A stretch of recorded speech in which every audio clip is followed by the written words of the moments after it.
Hello बच्चों, JPIC digital stream में आपका स्वागत है। कैसे हैं आप लोग? आशा करते हैं आप लोग बहुत अच्छे होंगे, घर पे होंगे और सेफ होंगे। बच्चों, आज के इस वीडियो में हम कक्षा 8 गणित की अभ्यास 2A के सलूशन के बारे में डिस्कस करने चल रहे हैं। बच्चों, इसके पहले मैंने आप लोगों को अभ्यास 2A के इंट्रोडक्शन के बारे में बताया था।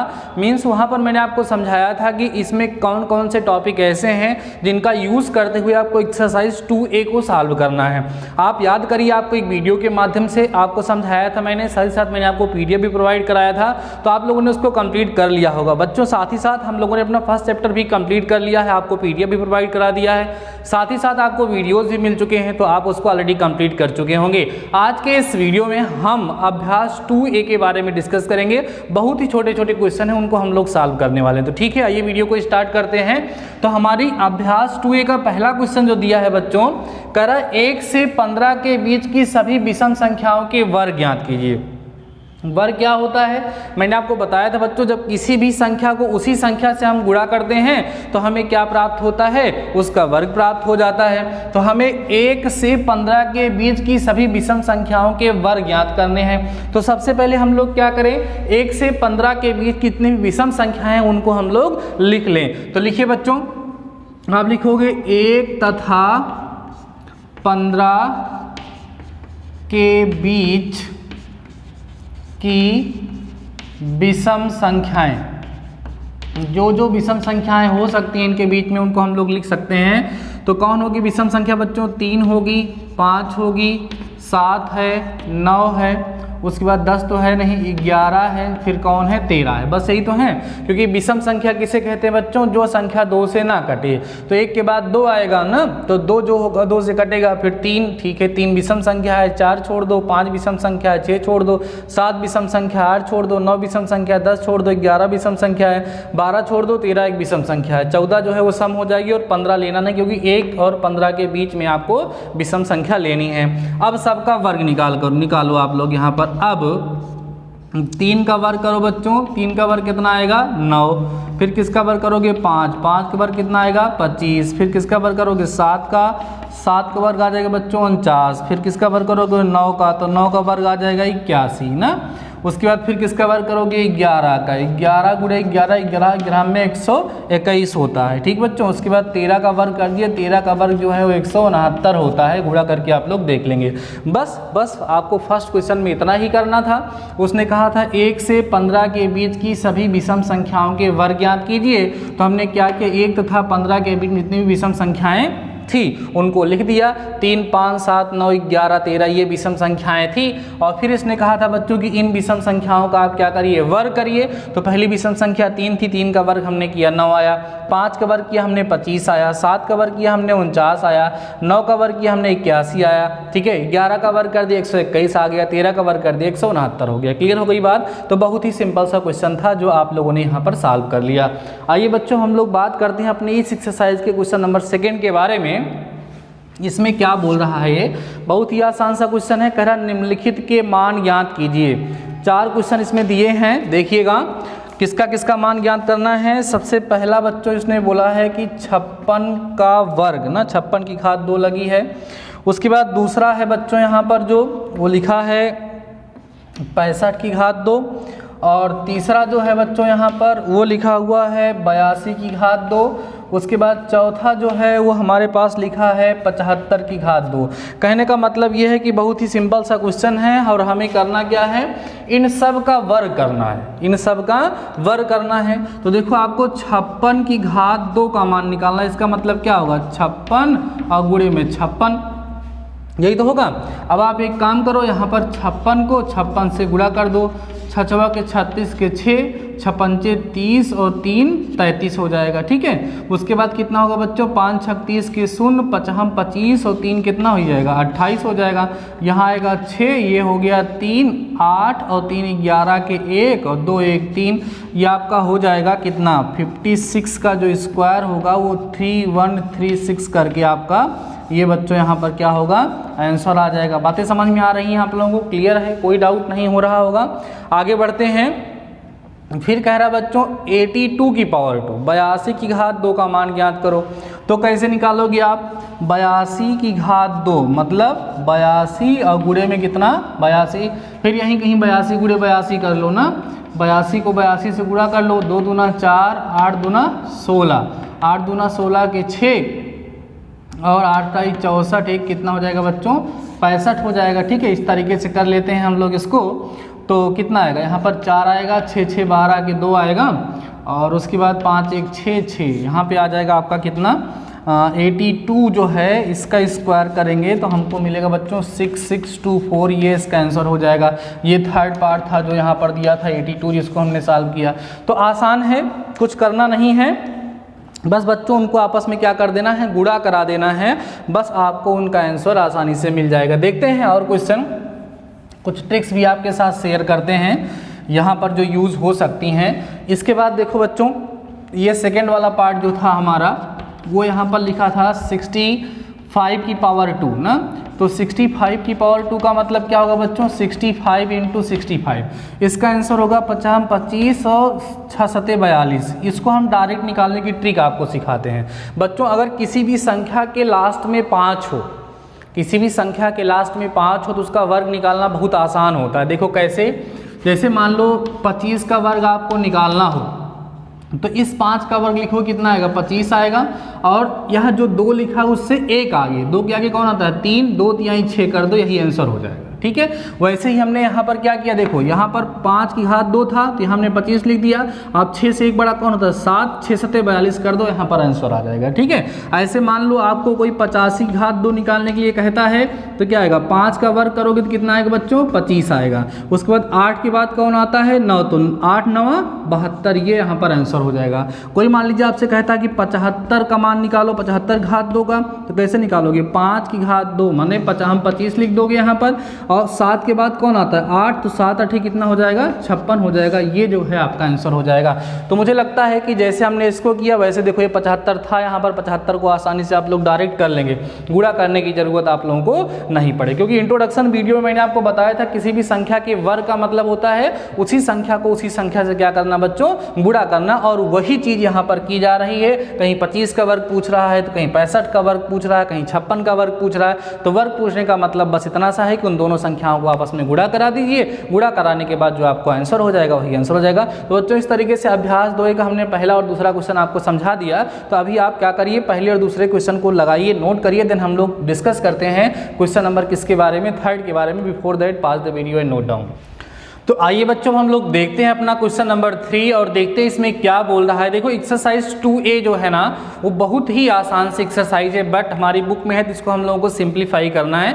तो देखिए हमारा यहाँ पर जो थर्ड है इसका फर्स्ट पार्ट क्या बोल रहा है। सबसे पहले क्वेश्चन में देखो बच्चों कह रहा है निम्नांकित परमीय संख्याओं के वर्ग ज्ञात कीजिए। ठीक है, जो हमारे सामने परमीय संख्याएं दी गई हैं इन सभी परमीय संख्याओं का हमें वर्ग ज्ञात करना है, इसका हमें स्क्वायर करना है। ठीक है, तो जैसे पहले पार्ट की अगर हम बात करें तो हमें लिखा है -5, इसका हमें क्या करना है बच्चों, वर्ग करना है। तो हम जब इसको हल करेंगे तो कैसे करेंगे, ठीक है, -5 का वर्ग करोगे जिसका मतलब होगा बच्चों -5 और फिर मल्टीप्लाई में कितना -5 ना।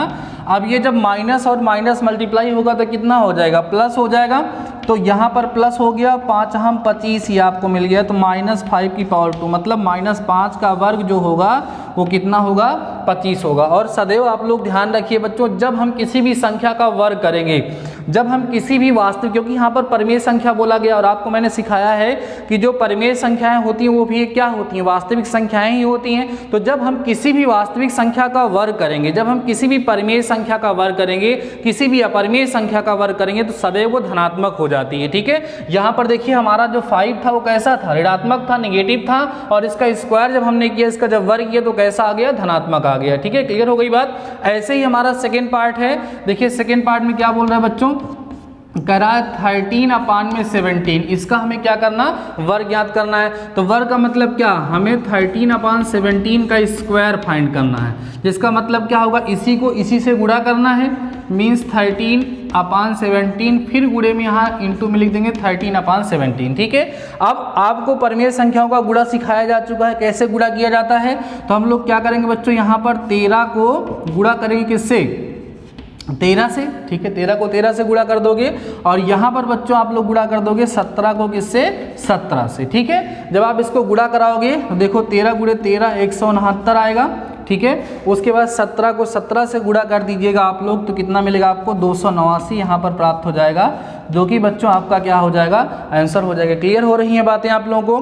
तो बहुत ही आसान है। अगर आपको डायरेक्ट वर्ग नहीं पता, जैसे आप देखते हैं कि हमने 13 का वर्ग डायरेक्ट ले दिया, आपको नहीं याद है तो आप 13 गुणे 13 कर लो। जैसे देखो जब आप बच्चों 13 गुणे 13 करोगे तो कितना आएगा, देखो 13 तियाँ 39 के 9 हो गया, 13 एक कम 13 हो गया, ठीक है। 13 और 4 नहीं, 13 तियाँ 39 हो गया, 13 एक कम 13, 13 3 16 हो जाएगा, 169 आएगा, जो हमने यहाँ पर डायरेक्ट लिख दिया है। ऐसे बच्चों जब 17 गुणे 17 किए हो तो यहाँ पर 17 गुणे 17 गुणा कर लोगे, 7 7 49 कर लो, पूरा 17 का पहाड़ा नहीं याद है तो इसे याद रहना चाहिए, 7 7 49, 7 एक कम 7 4 11 यहाँ हो गया, फिर बच्चों 7 एक कम 7 यहाँ हो गया, फिर 1 एक कम 1 यहाँ हो गया ना यहाँ पर, ठीक है। 17 एक कम 17 कुल मिला के हो जाएगा यहाँ पर, यहाँ 9 हो गया, यहाँ 8 हो गया, यहाँ 289 आ जाएगा, जो हमने यहाँ पर बच्चों क्या किया है, डायरेक्ट लिख दिया है। क्लियर हो रही हैं बातें ना? आइए थर्ड वाला देखते हैं। थर्ड जो है बच्चों हमारे पास यहाँ पर लिखा है -6/7। ध्यान दें, -6/7 जो आपके सामने लिखा हुआ है, हमें इसका पहले वर्ग करना होगा। तो कैसे वर्ग करना है, -6/7 का होल स्क्वायर ऐसे हम लिखेंगे, जिसका मतलब होगा -6/7, फिर मल्टीप्लाइंग बच्चों कितना होगा, -6/7। जब माइनस माइनस मल्टीप्लाई होगा तो क्या होगा, प्लस हो जाएगा, तो बचेगा 6 × 6 अपान में बच्चों 7 × 7, तो 6 × 6 कितना हो गया 36, 7 × 7 कितना हो गया 49, ये आपका यहाँ पर आंसर हो जाएगा, ठीक है। तो ऐसे ही आपको 15/19 को सॉल्व करना है, तो 15/19 को 15/19 से क्या करोगे, मल्टीप्लाई कर दोगे, आसानी से सॉल्व हो जाएगा। -125 का स्क्वायर मीन्स वर्ग ज्ञात करना है, तो -125 को -125 से क्या कर दो बच्चों, मल्टीप्लाई कर दो, वैसे उसको भी कर लोगे तो आसानी से आप इस क्वेश्चन नंबर 3 को भी सॉल्व कर सकते हैं, क्योंकि बहुत ही आसान क्वेश्चन है, आपको इसमें अब कोई प्रॉब्लम नहीं हो रही होगी। तो बच्चों अभी हमने अभ्यास 2A के इंट्रोडक्शन से लेकर के अभ्यास 2A के सॉल्यूशन तक क्या सीखा। हम लोगों ने ये सीखा कि किसी भी संख्या के वर्ग का क्या मतलब होता है और किसी भी संख्या के वर्गमूल का क्या मतलब होता है, और कैसे हम चेक करते हैं कि कोई भी दी गई संख्या पूर्ण वर्ग है या नहीं है। इन सारी की सारी बातों पे हम लोगों ने चर्चा किया, और वहाँ पर एक विशेष गुण मैंने आपको समझाया कि जब हम किसी भी सम संख्या का वर्ग करते हैं तो हमेशा वहाँ पर हमें सम संख्या प्राप्त होती है, जबकि हम किसी विषम संख्या का वर्ग करते हैं तो हमेशा वहाँ पर हमें विषम संख्या प्राप्त होती है। अब हमारा जो नेक्स्ट टॉपिक होने वाला है बच्चों, वो होने वाला है किसी भी दी गई पूर्ण वर्ग संख्या का वर्गमूल ज्ञात करना। अगर हमारे पास कोई भी पूर्ण वर्ग संख्या दी गई है तो हम उसका वर्गमूल कैसे ज्ञात करेंगे। तो हम लोग डिस्कस करते हैं बच्चों की वर्गमूल को ज्ञात करने की हमारे पास मुख्यतः 2 विधियां होती हैं। पहली विधि का नाम होता है गुणनखंड विधि, दूसरी विधि का नाम बच्चों होता है भाग विधि। तो पहले हम लोग डिस्कस करेंगे गुणनखंड विधि के बारे में, लेकिन उसके पहले ये जरूरी है कि आपको गुणनखंड करना आता हो। गुणनखंड भी कैसा होना चाहिए, अभाज्य गुणनखंड होना चाहिए। आइए थोड़ा सा एक एग्जाम्पल लेकर के हल्का सा डिस्कस करते हैं, बाकी हम लोग नेक्स्ट वीडियो में उसके बारे में डिटेल में डिस्कस करेंगे, क्योंकि अभी आपको एक्सरसाइज 2A को कंप्लीटली सॉल्व करना है, ठीक है। जब इसको आप कंप्लीट तरीके से सॉल्व कर लेंगे देन हम लोग आगे बढ़ेंगे तो ज़्यादा बढ़िया होगा। बट ठीक है, हल्का सा डिस्कस करते हैं कि हम लोग कैसे गुणनखंड का प्रयोग करते हुए किसी भी दी गई संख्या का वर्गमूल ज्ञात करते हैं। छोटा सा एग्जाम्पल कोई भी ले लेते हैं बच्चों, मान लो 64 ले लेते हैं। 64 किसका वर्ग है, 8 का वर्ग 64 है ना। इसका मतलब यह है कि जो 64 है वो एक पूर्ण वर्ग संख्या है, 64 एक पूर्ण वर्ग संख्या है। तो हमें क्या करना है, इसका वर्गमूल ज्ञात करना है। किस मेथड से, फैक्टराइजेशन मेथड से, गुणनखंड विधि से हमें 64 का वर्गमूल ज्ञात करना है। तो कैसे ज्ञात करेंगे, हमने बोला कि 2 विधियां होती हैं, एक का नाम है गुणनखंड विधि और एक का नाम है भाग विधि। तो आइए गुणनखंड विधि को हम लोग समझते हैं बच्चों। हमारे पास कितना लिखा है 64, कैसे करेंगे आप इसको, पहले अभाज्य गुणनखंड 2 से काटोगे 32 दूना 64 होगा, 2 से काटोगे 16 आएगा, फिर 2 से काटोगे बच्चों 2 8 16 आएगा, ठीक है। फिर 2 से काटोगे 2 चौके 8 आएगा, फिर 2 दूना 4 आएगा, फिर बच्चों 2 1 कम 2 आएगा ना।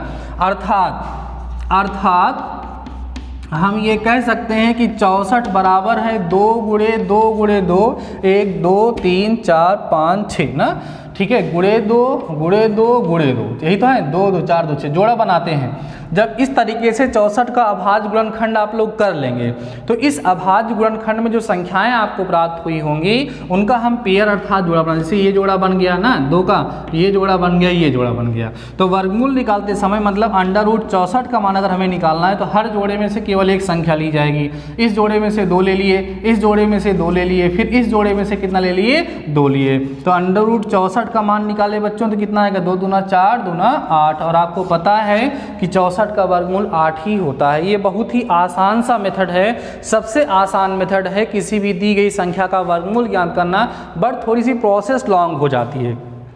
कभी कभी होता क्या है बच्चों, दी गई संख्या पूर्ण वर्ग नहीं होती है। जब दी गई संख्या पूर्ण वर्ग नहीं होती है तो उस सिचुएशन में इस गुणनखंड विधि से, फैक्टराइजेशन मेथड से हम लोग क्या उसका वर्गमूल अच्छे से नहीं ज्ञात कर पाते हैं, तो वहाँ पर भाग विधि का प्रयोग किया जाता है। तो हम लोग भाग विधि के बारे में भी डिस्कस करेंगे, लेकिन उसको हम लोग नेक्स्ट वीडियो में डिस्कस करेंगे। अभी बच्चों आज के इस वीडियो के साथ आपका अभ्यास 2A कंप्लीट हो गया है, उसको आप लोग आसानी से सॉल्व कर लें, और अगर आपके माइंड में कोई डाउट आता है देन आप मुझसे डिस्कस कर लें। तो ठीक है बच्चों, आज के इस वीडियो में बस इतना ही। शानदार रहिए, मस्त रहिए और घर पे रह के पढ़ते रहिए। मिलते हैं नेक्स्ट वीडियो के साथ, तब तक अपना ख्याल रखिए।